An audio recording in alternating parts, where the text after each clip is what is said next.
Bien-aimés en Christ, je vous salue. Le psaume qui sous-tend notre prière ce 21 février 2025 est le psaume 33, que nous pouvons intituler « La joie de ceux qui se confient en Dieu ».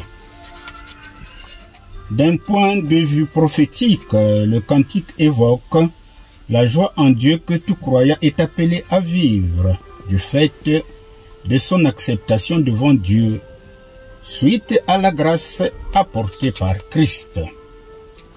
Cette joie n'est qu'anticipée, car les paroles de ce psaume constituent pour l'heure un objet d'espérance, et que la vie sur terre continue son difficile train de vie. Seule la fin des temps et le retour de Christ apporteront la joie et le bonheur sans fin à ceux qui seront jugés dignes de la justice de Dieu.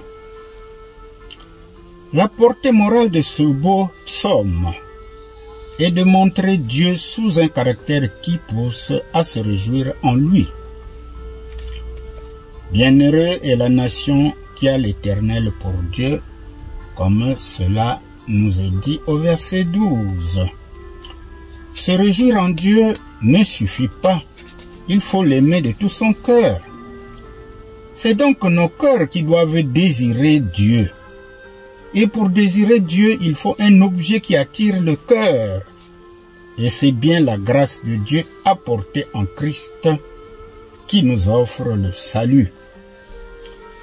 L'expression de la joie doit être un élément primordial de la vie du peuple de Dieu. Pour le chrétien, la joie en Dieu est un sujet permanent de savoir que son Dieu est celui dont la puissance, la justice et la bonté gouvernent le monde et le protègent du danger. Voilà mes bien-aimés ce que nous avons retenu comme message pour ce psaume. Mais il y a un verset qui nous interpelle, que les enfants de Dieu aiment citer et réciter. C'est le verset 1. Juste, réjouissez-vous en l'Éternel. La louange sied aux hommes droits. À présent, mes bien-aimés, prions le psaume 33 avec les paroles de la Bible Louis II. Juste, réjouissez-vous en l'Éternel. La louange sied aux hommes droits.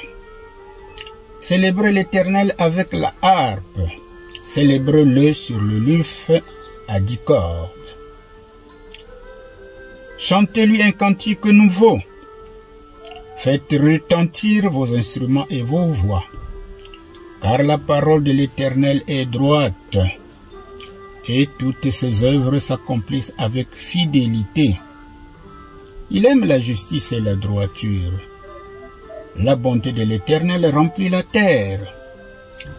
Les cieux ont été faits par la parole de l'Éternel, et toute leur armée par le souffle de sa bouche. Il amoncelle en un tas les eaux de la mer. Il met dans des réservoirs les abîmes. Que toute la terre craigne l'Éternel. Que tous les habitants du monde tremblent devant lui. Car il dit et la chose arrive. Il ordonne et elle existe. L'Éternel renverse les desseins des nations. Il anéantit les projets des peuples. Les desseins de l'Éternel subsistent à toujours, et les projets de son cœur de génération en génération. Heureuse la nation dont l'Éternel est le Dieu. Heureux le peuple qu'il choisit pour son héritage. L'Éternel regarde du haut des cieux, il voit tous les fils de l'homme. Du lieu de sa demeure, il observe tous les habitants de la terre. Lui qui forme leur cœur à tous, qui est attentif à toutes leurs actions. Ce n'est pas une grande armée qui sauve le roi. Ce n'est pas une grande force qui délivre le héros. Le cheval est impuissant pour assurer le salut, et toute sa vigueur ne donne pas la délivrance. Voici l'œil de l'Éternel est sur ceux qui le craignent, sur ceux qui espèrent en sa bonté, afin d'arracher leur âme à la mort et de les faire vivre au milieu de la famine. Notre âme espère en l'Éternel. Il est notre secours et notre bouclier, car notre cœur met en lui sa joie, car nous avons confiance en son saint nom. Éternel, que ta grâce soit sur nous, comme nous espérons en toi. Amen. Nous pouvons actualiser cette prière, ce chant, avec nos propres paroles. Donc, apprenons à prier en nous inspirant des psaumes, mais en utilisant nos propres paroles. Que Dieu vous bénisse.